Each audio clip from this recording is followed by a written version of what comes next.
God moved in my life in 1989 through the ministry of FCA, and God is still moving in my life today in 2018 and in my family's lives.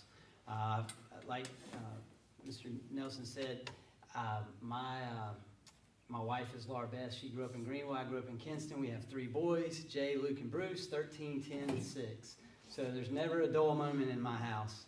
That's why my hair is turning gray, and you know, they're bouncing off the walls and wrestling, and there's always a ball, something going on in the house. But I want to tell you, at the beginning of every practice with Coach Smith, we'd be warming up, and he would blow the whistle, and everybody would sprint into the center court, and we would be around the jump ball circle, and he would call on you, one of the guys, and said, what's the offensive emphasis of the day? So when we walked into the locker room each day before practice, we had a practice plan. Everything was detailed to the very minute. And so when we walked in, we saw, okay, offensive emphasis might be move without the ball. Defensive emphasis might be talk on defense. And then it could be a quote of the day. It could have been a Bible verse. It could have been a motivational quote. So I grew to love quotes. And recently I read a quote a couple years ago that you'll hear me say a lot tonight. Nothing happens until something moves. Nothing happens until something moves. So I'm going to give you my testimony. I'm going to weave some stories in about Coach Smith and lessons that I learned from being a walk-on at Carolina. And then just hopefully you walk away encouraged and you can apply something from the talk. My dad was a brick salesman, still is a brick salesman. He has traveled all over Eastern North Carolina. I was 6 years old. Basketball camp at East Carolina University down the road was for 7-year-olds, a week-long camp, and it was in June. My birthday was in July. My dad went to the basketball coach at the time and said, look, I've got a son. He's about to be 7. I really want him to come to this basketball camp. Well, that basketball coach let me go as a 6-year-old. I was the youngest kid at the camp, and one of my good friends who I would end up playing on the varsity with at Carolina, Charlie McNary, we were roommates, and we were ordering pizza at camp about every night. So we'd go to the payphone. Some of you don't know what a payphone is, but you had to put a quarter in and make a phone call. But that's where the love of basketball started for me. And God poured out a lot of grace on me by giving me 2 parents that loved me and believed in me and encouraged me. And then he put some great coaches at the recreation level all the way up. And there's a quote Billy Graham said, a coach can influence more people in 1 year than the average person can do in a lifetime. And you know, I'm a testimony of coaches that poured into my life and helped me grow. So nothing happens until something moves. During my 8th grade year, I was about to go into high school. There were a number of couples who had gotten married, who had grown up in Kinston, and some folks that were single, that they basically went to college and then they came back and they said, we want to come back to Kinston, we want to work, we want to put our roots in this community, and we want to start FCA. So FCA got started. Jimbo and Joan Perry, Graham Spear, Tom and Gayla Vermillion, Pat and Wendy Sawyer. They all moved to Kinston. They moved into the worlds of high school students like me and Charlie and my other friends. And they started the ministry of FCA. So we had Bible studies in their houses, backyard basketball games, huddles at the school, FCA camps, and I got to see Jesus move in FCA, faith plus sports.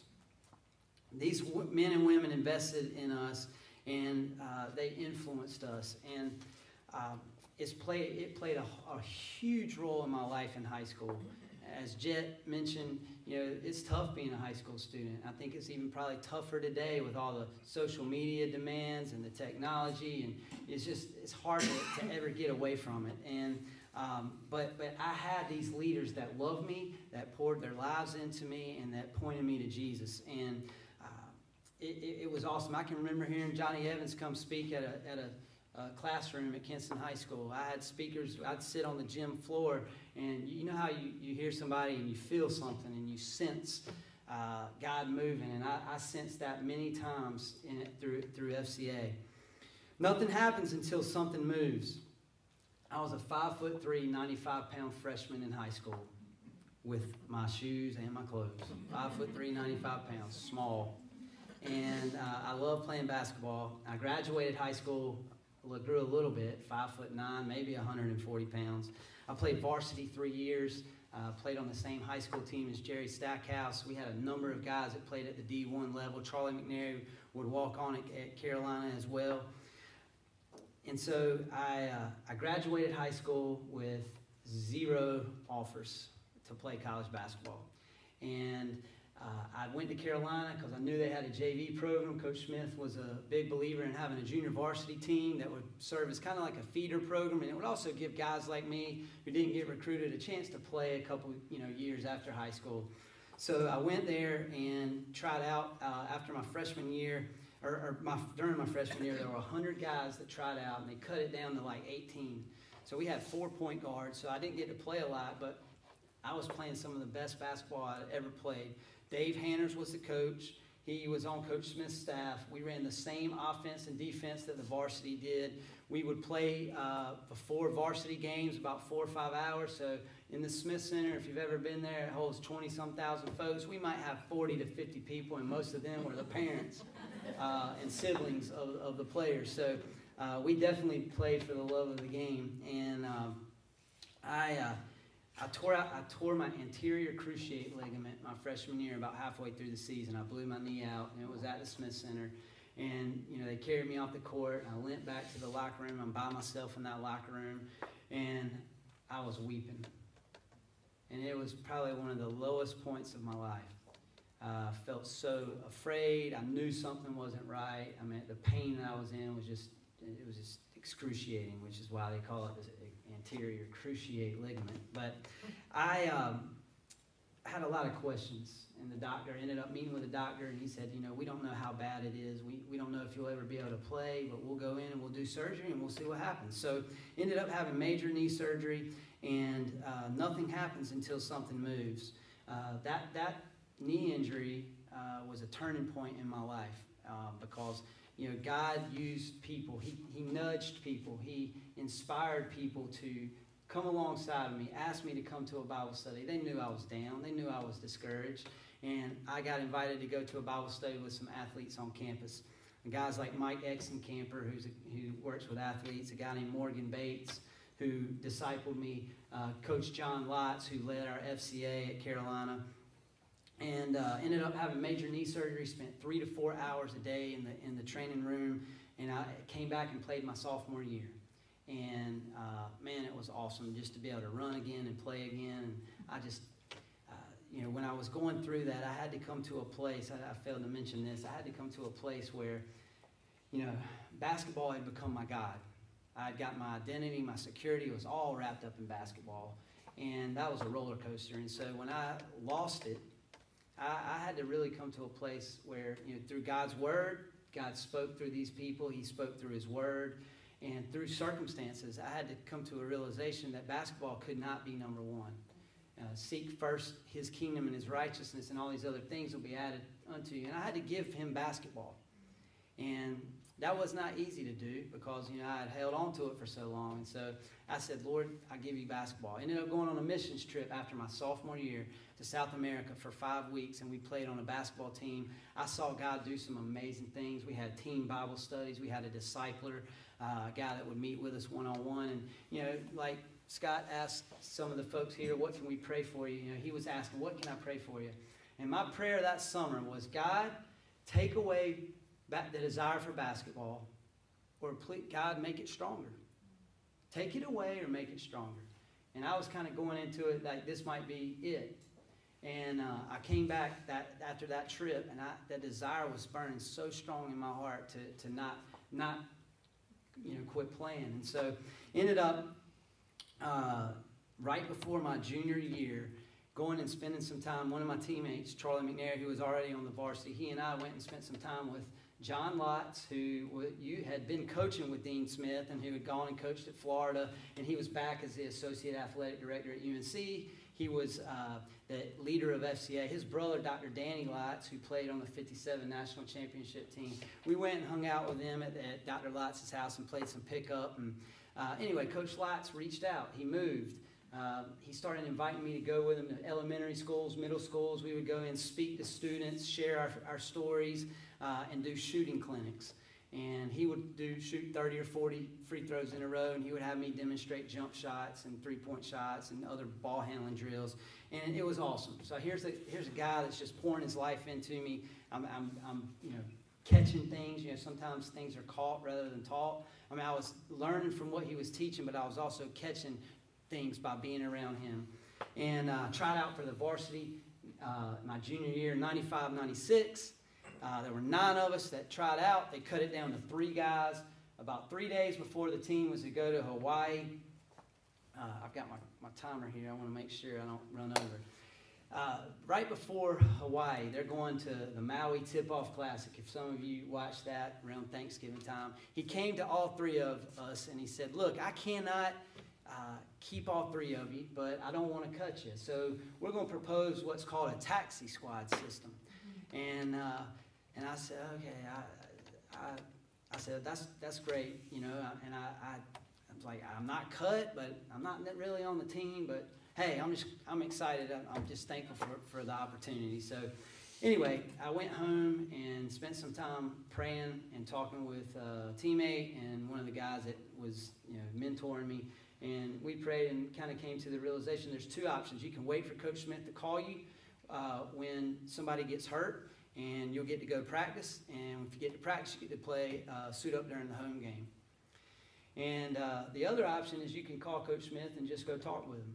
So I called the basketball office, and I asked for his secretary, Ms. Woods, and I said, Ms. Woods, my name's Webb Tyndall. You don't know who I am, but I am trying out for the team, and I would love to speak with Coach Smith before he goes to Hawaii if I can meet with him.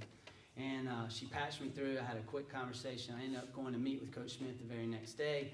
And in that meeting, just had a great conversation. He knew I had gone on a mission trip. We talked about faith. We talked about a lot of things.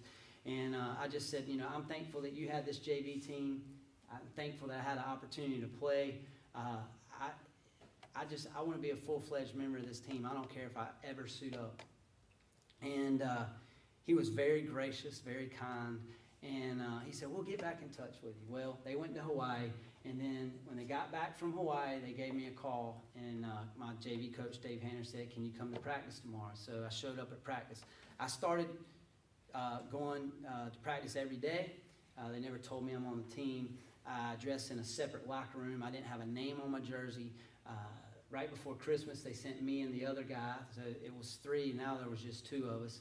They sent us home for Christmas because they were going on a senior game for one of our seniors in Pennsylvania. So I went home. I'm going to have a good time at Christmas. The day after Christmas, they call me back, and they say, you don't have to come back till January 2nd. So enjoy your family. We're going to play in Asheville. We're going to take a jet from Asheville to Texas, and we'll come back, and you can show up to practice on January 2nd. It's like, great. 4 hours later, coach calls back, says, we had some stuff came up at practice. One of our guys got injured. He's a starting point guard. Can you come be a practice player? You ride with us to Asheville. Then you'll drive the bus back from Asheville to Chapel Hill while we fly to Texas. Well, I said, sure, I'm going to pack my bags. I was a Boy Scout. The Boy Scout motto is be prepared. So I packed my bags, and I was ready to go. And right before the Asheville game, Coach Smith said, would you be able to go with us to Texas? And I said, twist my arm, right?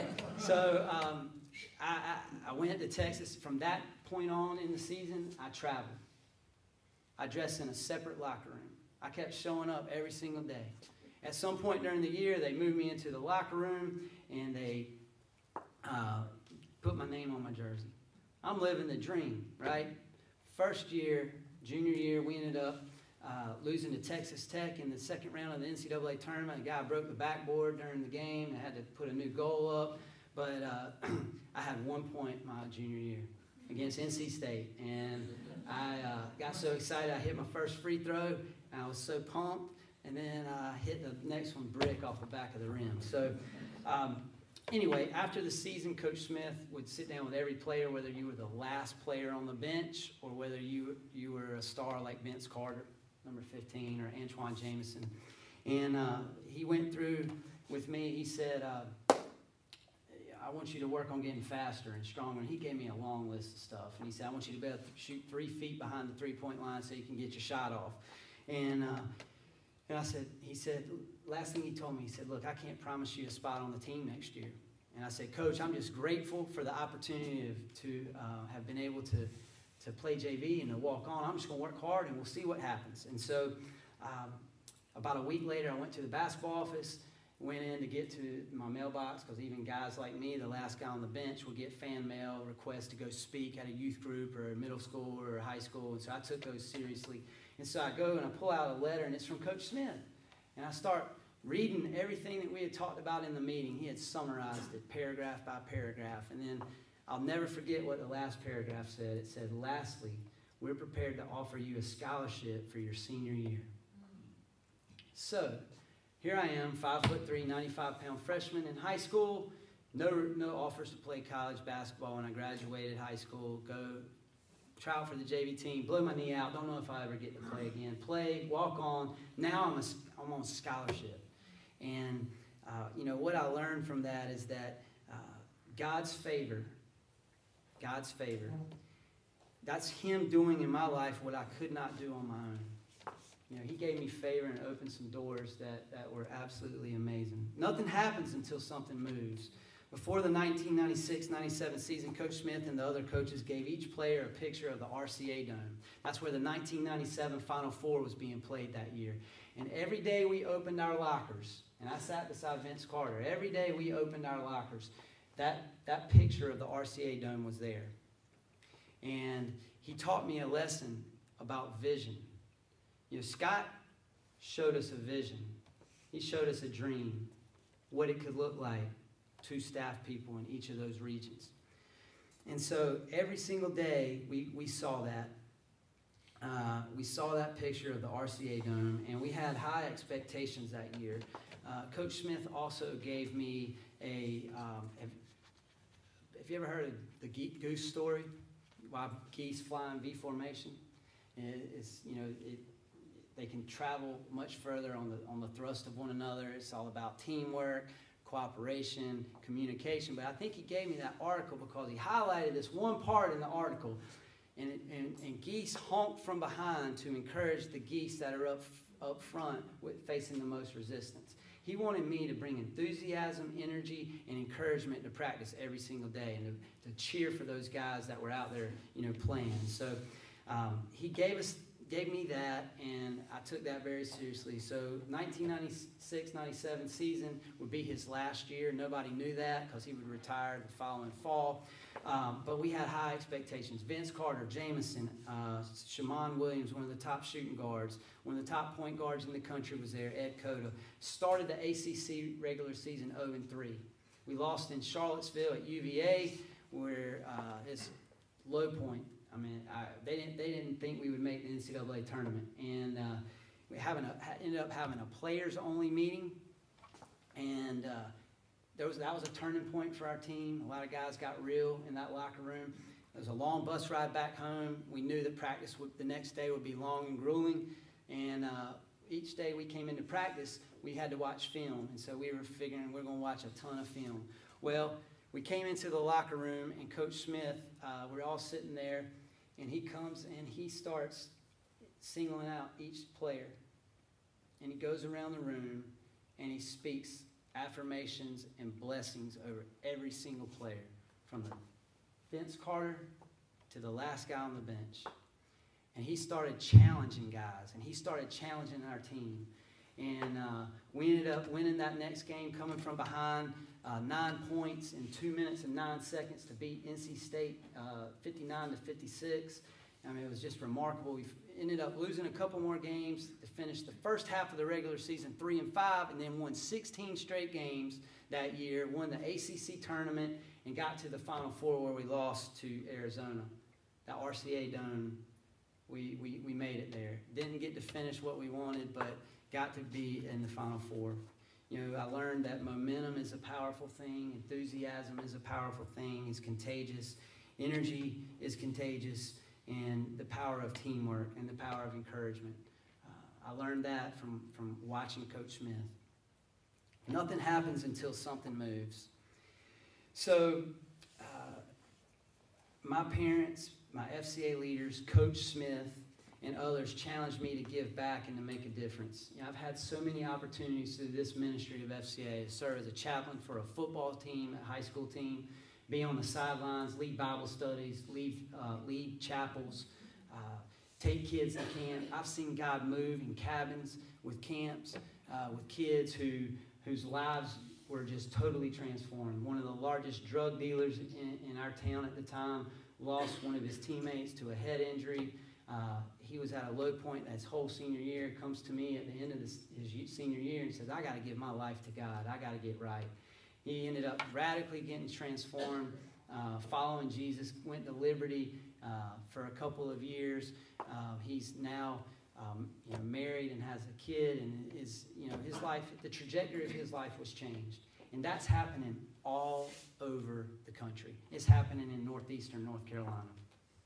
And, today I have an opportunity to serve as a leader of a middle school huddle. I get donuts there. I help line up speakers. Like Coach Matera said about the play of the day, if you don't get the play of the day and you're a coach, I would highly encourage you to get that. It's so encouraging. I print them out and give them to my kids to read. David Wall, who's the FCA director in my hometown, is a mentor to me. So in 1989, FCA started, and today I'm still being impacted by this ministry. Nothing happens until something moves. If you look at Jesus' ministry, he moved. He was moved with compassion, and he acted on that compassion. He walked, he taught, he approached guys, tax collectors, fishermen, and he said, come follow me. He went to them, he pursued them, and they followed him, and their lives were never the same. And then, he was walking down the road. We see him look up in a tree and see Zacchaeus and says, come down. And Zacchaeus' life was, forever changed. And, he prayed for folks. He fed 5,000. These coaches and these FCA leaders, they're going where kids are, that war zone that Coach said and Johnny mentioned. They're going to where this stuff is happening, and they're loving kids, and they're pouring into kids, and lives are being changed. Scott and his wife Lori have a vision for this region in the Albemarle region, what you saw, that slide. And because of that vision, Scott is focused. Because of that vision, Scott has endurance. Because of that vision, Scott has peace. And because of that vision, Scott has passion. If you didn't sense his passion, go spend some time with him after this. You'll see it. Every time I talk to him, I'm encouraged by his passion and his love for FCA and for reaching these athletes, coaches, and all whom they influence. So, you've been asked tonight, will you move? Nothing happens until something moves. Thank you so much for your support, for giving your time, your talent, and your treasure. I don't know what moving means for you. Some of you, it may mean going and helping a huddle, serving as a volunteer leader. Some of it may be becoming a monthly contributor, or going to your pastor at your church and saying, look, we got local missions budget. Can we give to FCA? But nothing has had such a positive impact on a person as giving to others. And people who have a giving spirit are some of the most positive people we know. Why? Because giving is the highest level of living. And they focus their time and their energy on what they can give to others. And the more a person gives, the better his or her attitude. Coach Smith taught me a lot about generosity. He taught me so much about generosity. When I played for him, he was generous with me, with encouragement. He would give me tapes of sermons to listen to on my ride back home to Kinston for holidays. And when he passed away, I don't know if some of you may have heard, he gave, every player got a letter in the mail with a check for $200 to go take their family out to a nice meal. And after he was living, that generosity was evident. And nothing happens until something moves. And so if God is nudging you in any way tonight, he's going to give you grace to move. And I promise you that your moving will impact students, athletes, and coaches. I personally have seen it happen in my own life. And the deal is this: teamwork makes the dream work. Thank you.